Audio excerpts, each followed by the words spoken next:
Nous avons tous, je le crois, un téléphone à la maison, ou du moins un téléphone portable. Une grande partie de la population possède aujourd'hui des smartphones. Et je ne sais pas s'il vous arrive de temps en temps d'avoir des coups de fil de numéros inconnus, et quand on décroche, on se dit « Ah, c'est encore ça. Bonjour, alors je me présente. Je viens vous aider à trouver la meilleure offre de gaz. Vous êtes au gaz chez vous ou l'électricité, ou alors un nouveau forfait de téléphone, ou alors un nouveau contrat d'Internet, etc., etc. Ces fameux démarchages téléphoniques, parfois vous pouvez en avoir même plusieurs fois dans la journée, c'est relativement pénible. Ce qui pousse peut-être certains à être relativement vigilants quand ils voient un numéro inconnu s'afficher et à se dire « Je ne vais pas décrocher et si c'est important, la personne laissera un message ». C'est pour ma part ce que je fais, car j'en ai marre de recevoir ces démarchages plusieurs fois par jour, toujours pour les mêmes sujets. C'est pénible. Ah, vous entendez ? Il y a un téléphone qui sonne là. Il vibre. Il n'y a personne qui tombe dans mon piège de regarder si c'est pas le sien. Un coup de fil vous attend, et quand vous regardez sur votre téléphone, c'est un coup de fil de l'étranger. Ouh là là, ça sent pas bon. C'est un piège et c'est sûrement l'un de ces brouteurs qui veut me faire croire que j'ai trouvé l'amour ailleurs et qu'il a forcément besoin d'argent pour venir en France. Non, je ne parle pas d'un coup de fil de cet étranger-là. Je ne parle pas d'un coup de fil d'un autre pays.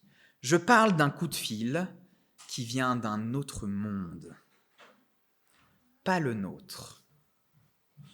Je vous propose de voir ensemble ce matin 3 éléments de ce coup de téléphone que vous êtes en train de recevoir. Le premier élément, c'est que c'est la sagesse qui cherche à te joindre. Alors décroche.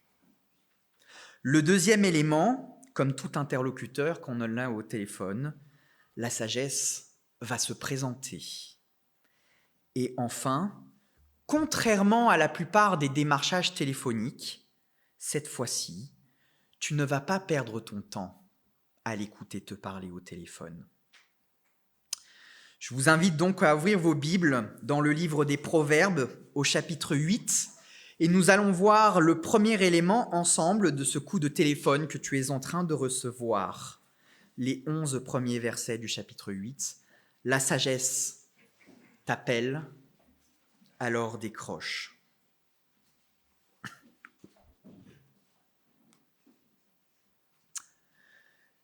Écoutez, la sagesse appelle, la raison élève la voix.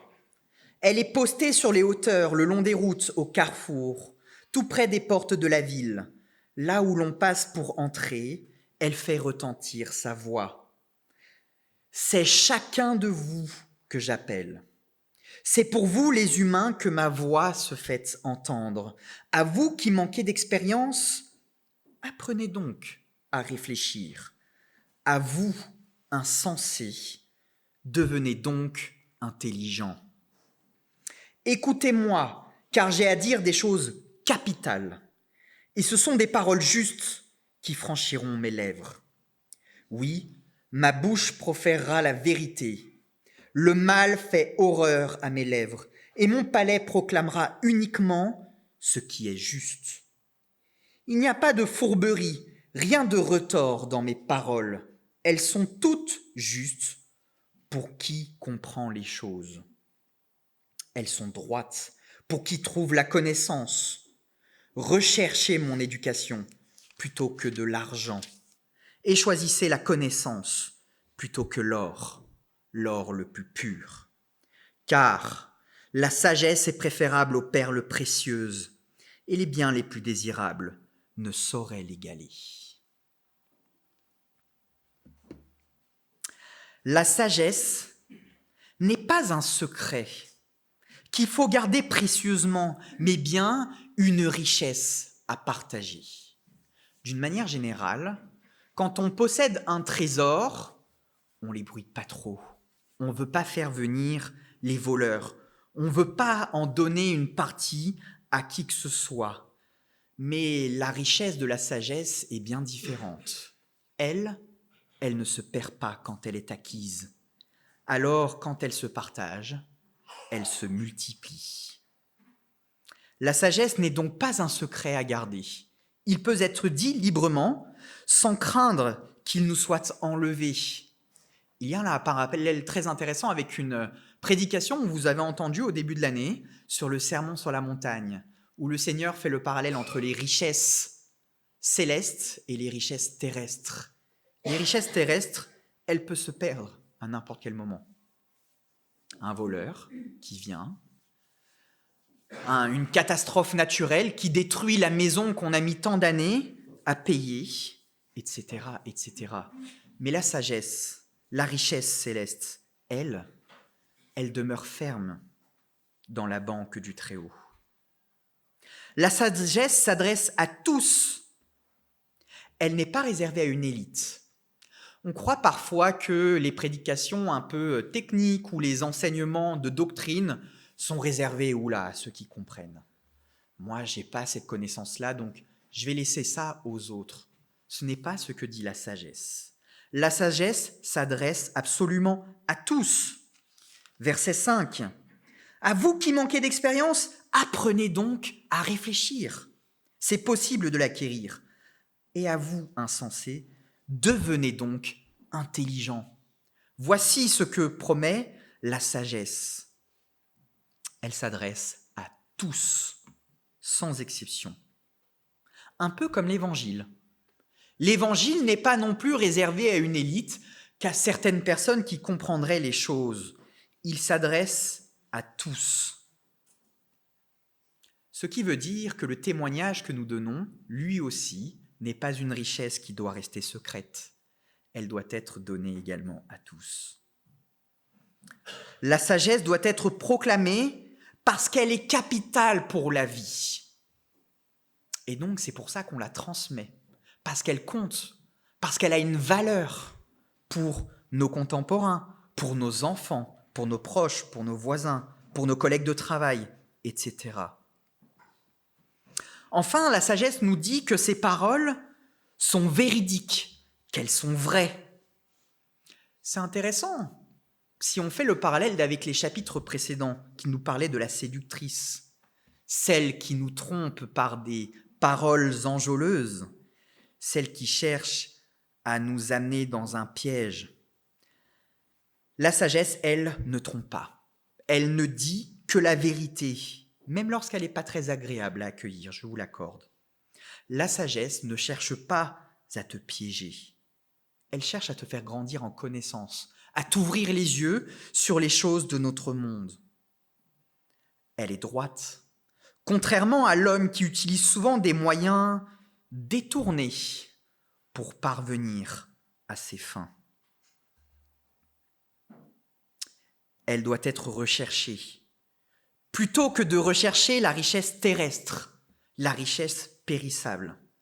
Et là, ça pose la vraie question des priorités que nous avons dans notre monde. Qu'est-ce qui compte pour nous ? C'est un sujet qui est récurrent dans notre Église, mais parce que je crois qu'il est très important. Sur quelle richesse se porte notre cœur ?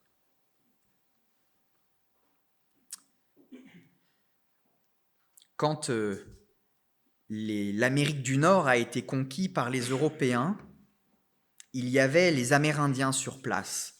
Et il y avait un grand chef parmi eux, assez connu, peut-être celui qu'on connaît tous, Sitting Bull, taureau assis. Et il avait dit ceci pendant la période de la conquête, entre le parallèle des priorités, d'un côté la nourriture et de l'autre l'argent. Quand ils auront coupé le dernier arbre, pollué le dernier ruisseau, pêché le dernier poisson, alors ils s'apercevront que l'argent, ça ne se mange pas. Et je crois qu'il y a quelque chose d'intéressant dans cette parole. Sur quoi se portent nos priorités ? Est-ce qu'on mise notre vie sur une carrière professionnelle bien réussie, où on gagne beaucoup d'argent, où on se met à l'abri et où on va essayer de partir avant les 64 ans de la retraite pour profiter de la vie ? qui n'est pas mauvais en soi, hein, je ne sais pas ce que je suis en train de dire. Ou est-ce que notre priorité va se porter sur des richesses beaucoup plus profondes? Des richesses qui n'auront pas une date butoir, celle de notre mort. Parce qu'une fois que l'on meurt, on n'apporte pas nos richesses terrestres avec nous. Celles qu'on l'on gardera pour l'après. Les richesses célestes. Alors, cela n'est pas acquis si facilement. La sagesse va demander de la persévérance et de la volonté. Et oui, car il faut être acteur de cette démarche et non pas passif. Sagesse, viens à moi. Ça ne marche pas comme ça. La sagesse, il faut l'étudier, il faut creuser, il faut se remettre en question, il faut réfléchir, il faut prendre du temps pour cela. Persévérance, volonté, discipline. Des mots qui perdent un peu leur sens dans notre monde d'aujourd'hui où on veut le tout de suite, très accessible facilement, sans fournir trop d'efforts. Persévérance, volonté, discipline s'inscrivent dans la sagesse. Maintenant que tu as décroché ton téléphone intérieur, écoute ton interlocuteur qui se présente, ce qu'il a à te dire. On va lire la présentation de la sagesse en 2 temps, pour ne pas que ce fasse trop chargé, parce qu'il y a des choses à dire. Proverbe 8, versets 12 à 21. Moi, je suis la sagesse. J'habite à côté de la réflexion. J'ai découvert l'art de penser. Lorsqu'on craint l'Éternel, on déteste le mal. Je déteste l'orgueil, la suffisance, la conduite mauvaise et la bouche menteuse. C'est à moi qu'appartiennent le conseil et la réflexion. Je suis l'intelligence et possède la force. C'est par moi que règnent les rois et que les dirigeants décrètent des lois justes. Par moi gouvernent tous les chefs, tous les hommes d'État et tous les magistrats sur terre. Moi, j'aime ceux qui m'aiment, et ceux qui me recherchent ne manquent pas de me trouver.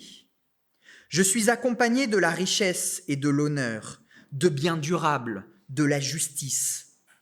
Mon fruit est plus précieux que l'or, oui, même que l'or le plus fin. Et les profits que je rapporte valent mieux qu'un argent de choix. Je marche sur la volonté de la justice et je suis les sentiers de l'équité pour combler de biens ceux qui m'aiment et remplir leur trésor. Texte magnifique, un texte beau, plein de promesses et de richesses. Dieu nous a donné, à nous les êtres humains, une intelligence. Petite parenthèse, c'est ce qui nous différencie des animaux. Les animaux ne fonctionnent pas par intelligence, ils fonctionnent par instinct. Ma mère aime à dire que Dieu les a programmés ainsi. Ils vont défendre leur territoire, ils vont chasser leur proie, ils vont chercher à se nourrir et ils vont surtout chercher à se reproduire. Les animaux fonctionnent par l'instinct. Nous, quelquefois, on peut fonctionner de manière instinctive, oui, je vous l'accorde, mais Dieu nous a donné surtout une intelligence, une manière de réfléchir, de peser les choses, d'avoir du raisonnement. Sauf que cette intelligence que Dieu nous a donnée, elle est corrompue par le péché, avec la chute d'Adam et Ève. Et c'est ni plus ni moins ce que dit l'apôtre Paul en Romains chapitre 1, deuxième partie du verset 21 à 22. Les hommes se sont égarés dans des raisonnements absurdes, et leur pensée dépourvue d'intelligence s'est trouvée obscurcie. Ils se prétendent sages, mais ils sont devenus fous. L'objectif de la sagesse est clair, te donner de la réflexion, te former à l'art de penser, mais pas selon le monde, selon les vérités de Dieu, les préceptes qu'il a donnés. Cette connaissance, elle commence par une seule chose. Est-ce que vous l'avez relevé dans le texte ? J'en ai parlé dimanche dernier. La sagesse commence par la crainte de Dieu. La crainte de Dieu. Le commencement de la sagesse, Proverbe 1, l'introduction au livre, mais aussi sa conclusion. Car plus on connaît Dieu, plus on grandit en intelligence, et plus on le craint. C'est une boucle saine. Si on craint Dieu, alors on déteste le mal. Car si on craint Dieu, on déteste ce que lui déteste. Alors on déteste le mal. En fait, c'est que de la déduction logique. Boire les paroles de la sagesse ne se font pas sans participation de notre part, comme je l'ai dit. Elles ne se font pas sans effort. Elles se font avec de la discipline.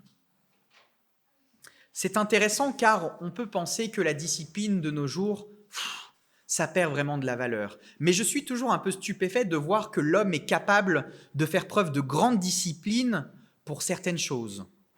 Vous voyez sûrement ces vidéos sur les réseaux sociaux avec ces fameuses morning routines ou je sais pas quoi, où les gens se lèvent très tôt, ils vont faire du sport, ils se nourrissent très très bien, ils vont être très productifs au travail, etc., etc. C'est marrant, les hommes sont capables d'être disciplinés pour ça, pour être bien vus, pour être un esprit sain dans un corps sain, toutes ces choses-là.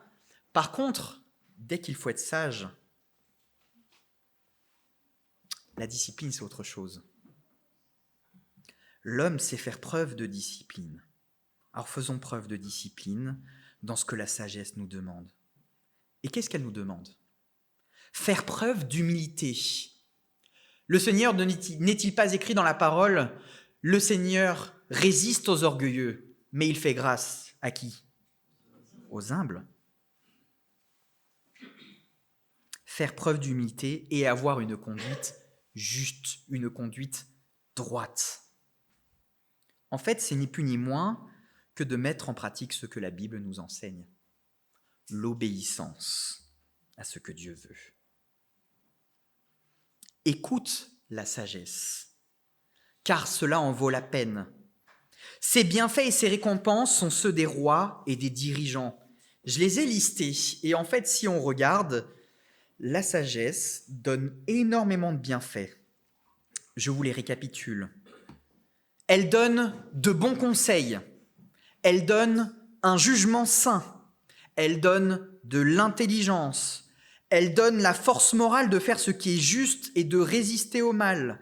Elle donne la capacité de diriger, mais pas seulement des pays, diriger des sociétés, certes, mais aussi diriger sa famille, diriger son entreprise ou même diriger l'Assemblée du Seigneur. Elle donne l'habilité pour juger, trancher les cas difficiles, les conflits, etc. Elle donne l'amour sincère et authentique. Et elle donne des bienfaits durables associés à la gloire et un caractère de grande valeur. Les richesses et les victoires d'un roi ou d'un maître. Tout ça est dans le texte qu'on vient de lire. La sagesse donne beaucoup de choses. Être discipliné pour l'acquérir, ça en vaut la peine. Si un démarcheur téléphonique veut te vendre quelque chose, tu n'as pas toujours le recul nécessaire pour savoir si ce qu'il te propose est une bonne chose ou pas. Qu'est-ce qu'il y a derrière ? C'est beau quand il m'en parle, mais il y a sûrement un truc à un moment donné. Peut-être que l'offre est limitée dans le temps et qu'après, paf, plein pot. Toutes ces choses-là. Quel est le recul ? C'est intéressant, ils veulent toujours vous faire prendre la décision tout de suite. Mais la sagesse, elle, est une valeur sûre. Tu n'as rien à perdre et tout à y gagner que de l'écouter et de mettre en pratique ses exhortations. Car elle n'est pas une nouveauté sur laquelle tout le monde veut surfer. Elle ne cherche pas à faire le buzz ou à te pousser à investir sur elle comme le ferait la crypto-monnaie. Elle est très ancienne. Plus ancienne même que notre monde. Lisons la suite. Proverbe 8, 22 à 31. L'Éternel m'a donné naissance tout au début de son activité, et avant d'entreprendre les plus anciennes de ses œuvres. Oui, j'ai été formé dès les temps éternels, bien avant que la terre fût créée. J'ai été enfanté avant que l'océan existe, et avant que les sources aient fait jaillir leurs eaux surabondantes, avant que les montagnes aient été établies, avant que les collines soient apparues, j'ai été enfanté. Dieu n'avait pas encore formé la terre et les campagnes, ni les premiers grains de poussière de l'univers.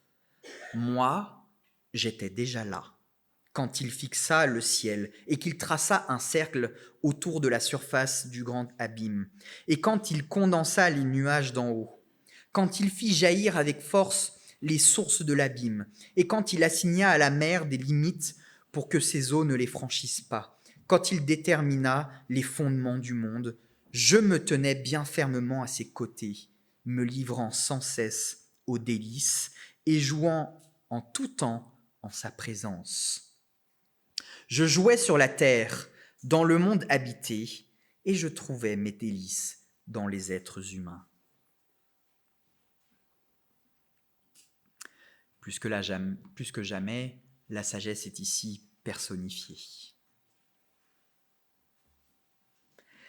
Elle était là avant toute chose. Alors, petite parenthèse, l'allusion à la naissance ou à sa création ne veut pas dire qu'avant elle n'existait pas et donc que Dieu n'était pas sage.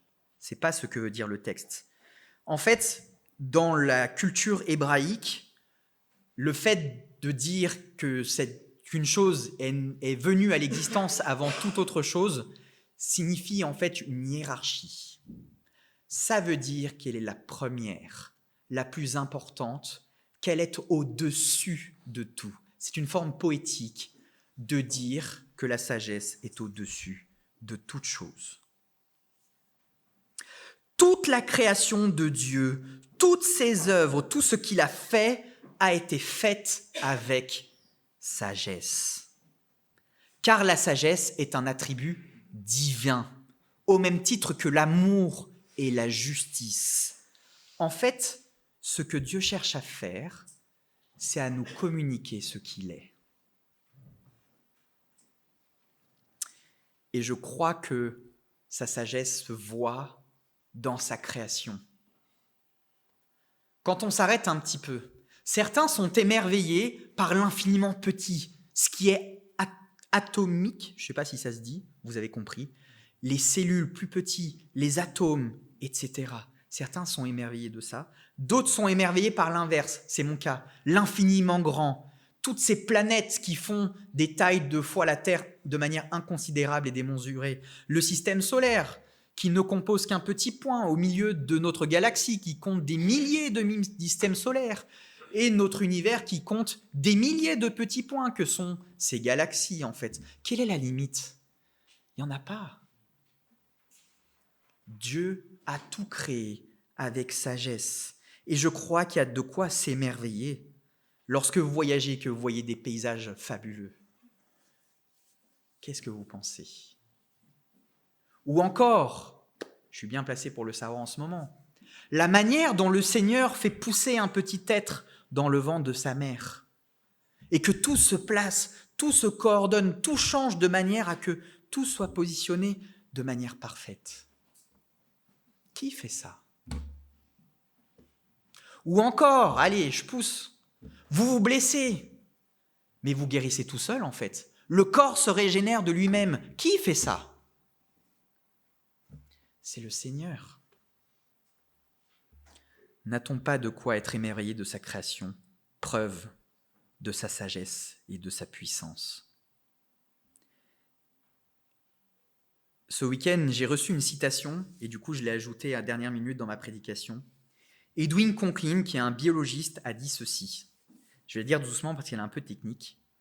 La possibilité de l'origine accidentelle de la vie est comparable à la possibilité de la création d'un dictionnaire comme résultat d'une explosion dans un atelier. Je vous la remets. La possibilité de l'origine accidentelle de la vie est comparable à la possibilité de la création d'un dictionnaire, c'est gros un dictionnaire, hein, comme résultat d'une explosion dans un atelier. Autrement dire, des chances extrêmement petites.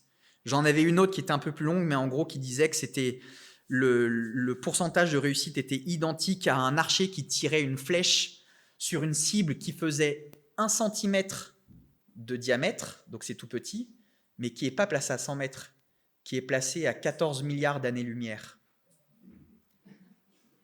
Autrement dit, quasiment impossible. Voltaire qui disait que il ne peut concevoir qu'une telle horloge que représente la création ne puisse avoir d'horloger.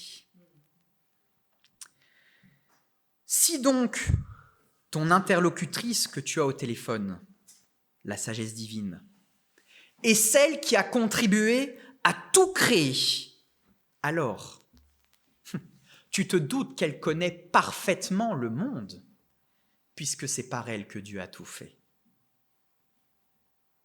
Si elle connaît parfaitement le monde qu'elle a contribué à créer, alors elle est la plus à même de comprendre les choses et de t'expliquer comment vivre dans ce monde qu'elle a créé.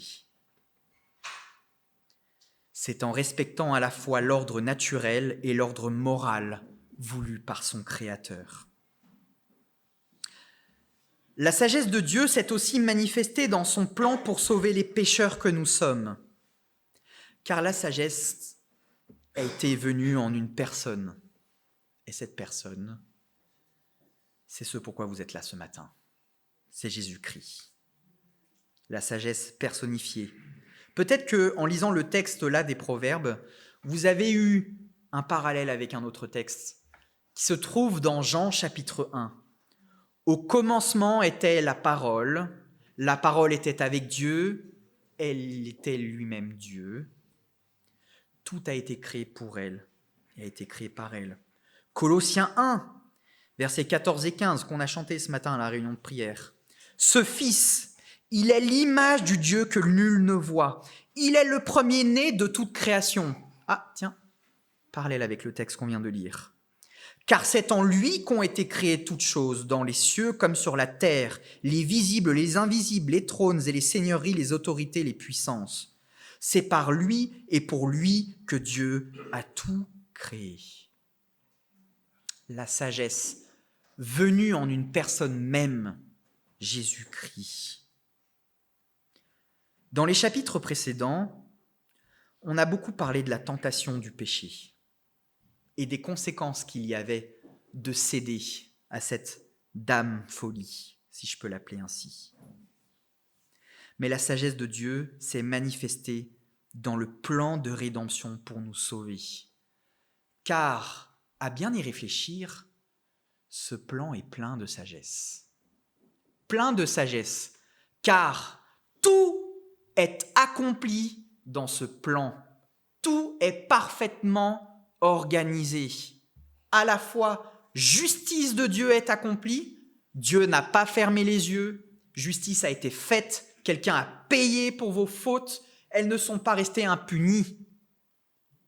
Et aussi amour, car c'est Dieu lui-même qui est venu pour nous sauver, pour te sauver. Quand on regarde le plan de la rédemption, j'espère qu'il vous émerveille aussi et de vous dire, mais c'est tellement bien fait. Il n'y aurait pas pu avoir d'autre manière que de faire mieux que ça. C'était pas possible. Quelle perfection. Perfection. Troisième élément du coup de fil que tu es en train de recevoir. Tu ne perds pas ton temps à écouter ton interlocuteur. Lisons enfin les derniers versets du chapitre 8, versets 32 à 36.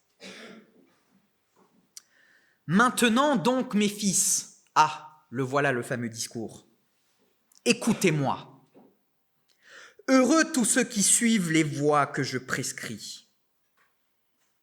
Une béatitude. Écoutez mes leçons et vous deviendrez sages. Ne les négligez pas.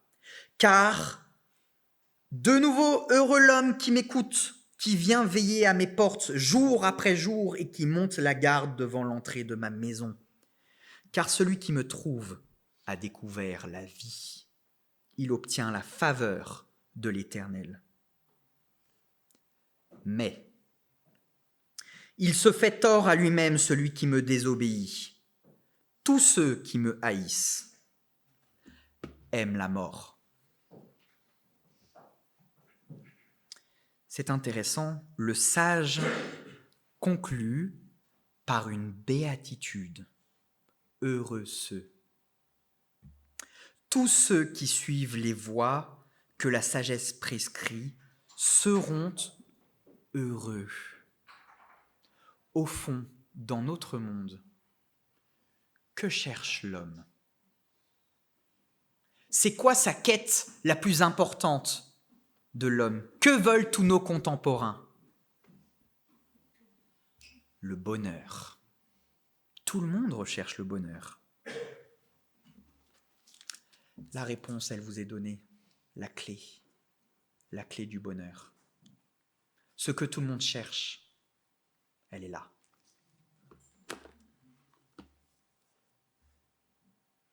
Heureux tous ceux qui suivent les voies que je prescris.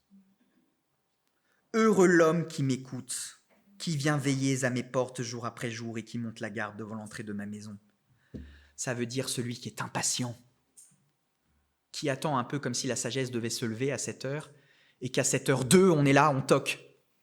Je suis là, enseigne-moi. Je veux apprendre. Dis-moi comment je dois agir. C'est souvent une question qu'on me pose en entretien. Comment je dois faire face à ceci ou cela ? La sagesse, c'est la clé. Ne pas négliger les paroles que tu entends au téléphone. Elles ont traversé les âges pour plusieurs raisons.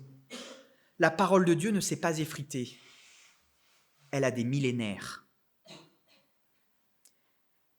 La raison, c'est te rendre heureux, te faire découvrir la vie avec l'intelligence qui vient de Dieu, pas l'intelligence qui vient des hommes, et que tu obtiennes les faveurs divines.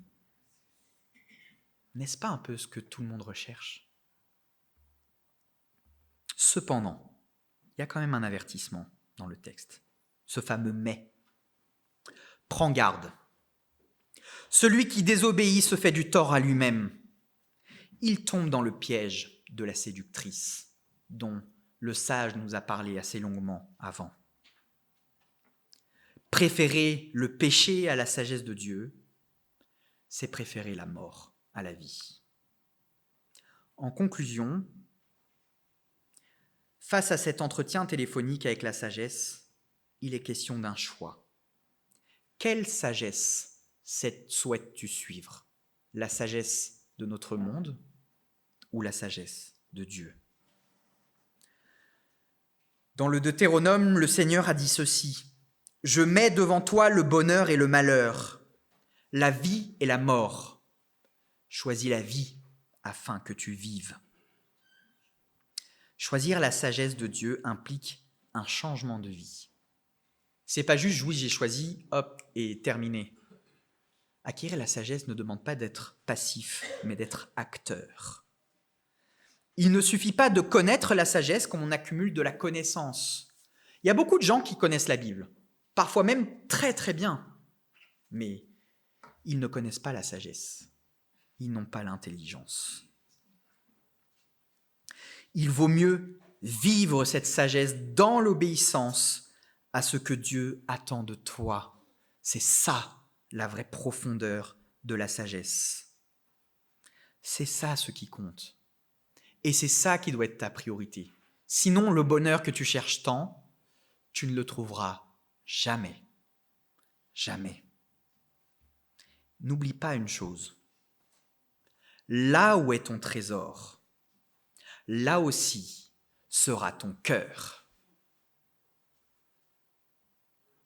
La sagesse est décrite dans le texte que nous avons lu ce matin comme un trésor. Est-ce que c'est là où est notre cœur ?